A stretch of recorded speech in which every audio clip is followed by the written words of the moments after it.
Assalamu алейкум. Биздин фонд дагы болсо өз ишин улантууда. Азыркы маалда биз Нурайым аттуу эжебизге жардам колун сунуу үчүн келип отурабыз. Эжебиз 2 жылдан бери ошол бизде кызыл жүгүрүк деген ат менен белгилүү болгон оору менен алышып келүүдө. Ал жардам кайрымдуулук фонду жана Ысык Көл облусунун Жети Өгүз районунун Мундуз айылынын жаштары менен жана ошол эле айылдын айыл өкмөтү менен биргеликте ошол эжебиздин Турцияга барып дарыланып келүүсүнө шарт түзүп берүү үчүн биргеликте аракет кылып жатабыз. Бул оорунун башталышы негизи башында сөөктөрүм ооруп баштаган.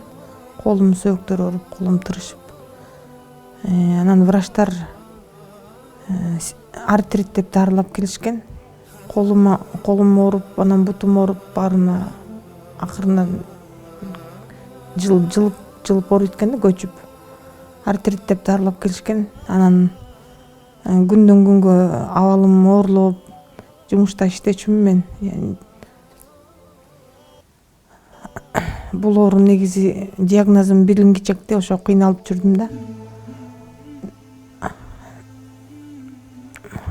Анан бардык жерлерим уже ооруп, абалым күчөгөн сайын андан кийин башка бир күчтүү ревматолог издеп, Лобанченко деген ревматолог менин диагнозумду тапкан. 1,5 жыл менин диагнозум табылган эмес да.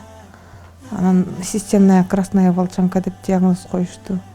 Ал кыргызча ошо жүгүрүк деп айтылат, кызыл жүгүрүк деп айтылат экен. Ошондон бери биздин докторлор муну неизлечимый деп айтышты негизи. Мен Кыргызстанда биякта Бишкекте учетто турам.